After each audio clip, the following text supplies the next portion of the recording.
A colonoscopy that lasted longer was rated as less painful than a shorter one. That sentence shouldn't make sense, and yet it comes from one of the most replicated studies in behavioral science, published in 1996 by Daniel Kahneman in the New England Journal of Medicine. The patients who experienced more total pain, more minutes, more physical discomfort, consistently reported that the procedure felt better than the patients who experienced less. Not slightly better, significantly better. And the only difference between the two groups was how it ended. If you think that only applies to medical procedures, you're wrong. Your brain uses this exact same broken algorithm to score every experience in your life: your relationships, your vacations, your job, your childhood. Everything you think you remember, you don't.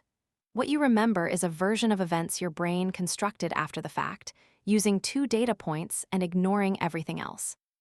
By the end of this video, you'll know exactly what those 2 data points are, and you'll never look at your own memories the same way again. Here's what you assume about your own memory.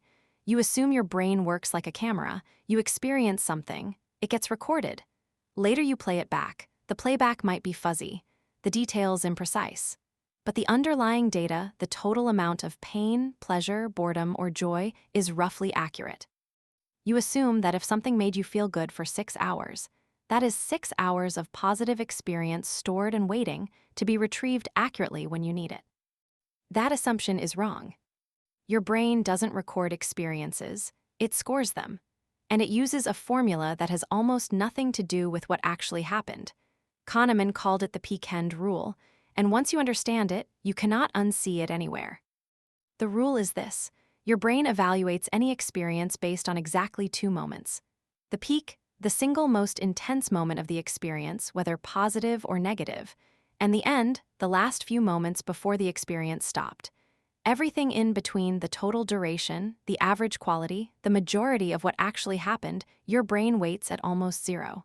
Not less, almost 0. Let's go back to the colonoscopy study, because the numbers are specific enough to be disturbing. Kahneman and his colleagues asked patients to rate their pain every 60 seconds during the procedure. 0 meaning no pain at all, 10 meaning unbearable. Then, at the end, they asked each patient to rate the overall experience. Group A had shorter procedures, more intense endings. Group B had longer procedures, but the final minutes were deliberately less uncomfortable. The doctors simply left the instrument in place without movement. Less stimulation, slightly less pain at the very end. Group A experienced less total pain. By any rational measure, their experience was objectively better, but they consistently rated it as worse than Group B. Your brain, when asked to evaluate what just happened to you, ignored the total amount of pain. It found the worst moment. It found the last moment. It averaged those 2 points. That's it. That's the entire calculation. Duration doesn't count. The majority of the experience doesn't count. What counts is the peak and the end. 3 hours of a good film, ending badly, will feel worse in memory than a 90-minute film with a perfect final scene. Your brain does not care how long you were there. But what nobody expected was what happened when Kahneman tested this outside of medical settings and found the rule held almost everywhere. In a separate experiment, participants submerged their hand in water at 14 degrees Celsius for 60 seconds. Painfully cold. Not dangerous, but genuinely unpleasant. Then the same participants submerged their hand again, 60 seconds at 14 degrees, followed by 30 more seconds as the temperature slowly rose to 15. Still cold. Still uncomfortable, but slightly less sharp at the very end. Then they were given a choice.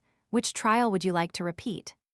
The majority chose the longer one, the 90-second version, the one with more total pain, more total duration, but a softer ending.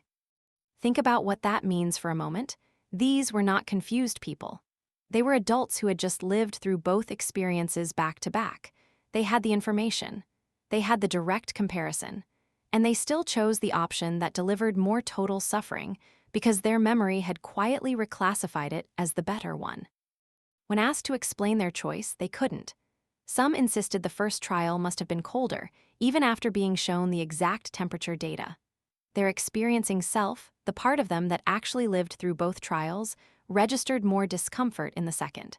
Their remembering self, the part that stored the memory, recorded it as easier. And when it came to making a decision about the future, the remembering self won without a fight. This is the version of you that votes. The version that decides whether to return to a restaurant, whether to call someone again, whether a relationship was worth the time you gave it. And it is running on data that was filtered and compressed without your knowledge, using a rule you were never told about. But what nobody expected was how far this distortion reaches, and how much of your own history it has quietly rewritten. Think about the last trip you took that ended badly. A missed flight, a fight on the final night, rain on the last day. You probably describe that trip as a disappointment, even if the first 6 days were extraordinary. Even if, mathematically, more hours were good than bad. Even if you spent those hours doing exactly what you had planned, feeling exactly what you had hoped to feel. Your brain filed it under bad trip. Now think about a short trip that ended perfectly. Nothing remarkable happened. The hotel was average. The food was fine. But the last evening was warm and easy and exactly right, and you drove home still feeling it. You call it one of your favorites. You have recommended it to people. You have returned to the memory more than once. The math doesn't add up, but it doesn't need to. Your brain isn't doing math. It's locating 2 points, peak and end, averaging them, and presenting the result to you as objective fact. Kahneman named the entity doing this your remembering self, and he made a point that still unsettles researchers today. The remembering self and the experiencing self are 2 different people. They want different things. They evaluate the same events differently. And in almost every conflict between them, the remembering self is the one you listen to. You plan your life based on what you remember, not what you experienced. And the thing doing the remembering is working with data. It quietly distorted the moment the experience ended. That is not a minor detail. It means the stories you tell about your own life, who you are, what you have been through, what was worth it and what was not, are not memories. They are reconstructions, built from 2 points, compressed into a feeling, and handed back to you as truth. But what nobody expected, and this is the part that changes everything, is what this means not just for how you see the past, but for how you are building the future right now. If your brain evaluates experiences using only the peak and the end, then what you feel during most of an experience is almost irrelevant to how you will remember it. What determines the memory is whether the peak was intense enough, and whether the last few minutes felt right. This means an average evening that ends with one unexpected moment, a real conversation, a view that catches you off guard, a silence that felt comfortable gets stored as a great evening. And an objectively wonderful day that closes with a small argument gets stored as a bad day, regardless of everything that came before. Kahneman pointed out something most people find genuinely uncomfortable to sit with. We design our lives to maximize experienced happiness, more good days, more good moments, more time spent in pleasant circumstances. But we evaluate our lives based on remembered happiness. And those 2 metrics are almost completely different things. You may have already lived through some of the best periods of your life. And if they didn't peak sharply enough, or if they ended wrong, your brain may have filed them somewhere you will never fully access again. Here is the detail from Kahneman's research that I have not been able to stop thinking about since I first read it. In surveys measuring life satisfaction, the single strongest predictor of how people rated their entire life, their whole existence, everything they had ever done and felt and built, was not their income. It was not their health. It was not their relationships or the number of good experiences they had accumulated over decades. It was how they felt in the last few minutes before answering the question. Not the last year, not the last decade, the last few minutes. If something small and pleasant had just happened, a compliment, a song they recognized, sunlight through a window, people rated their entire life as significantly more satisfying. If something minor had gone wrong, a short wait, a small frustration, the rating dropped. The effect was consistent, measurable, and completely invisible to the people experiencing it. Your brain is not reviewing your life. It is sampling the last available data point and calling it a conclusion. Every glitch reveals the system. You were not lied to by someone else.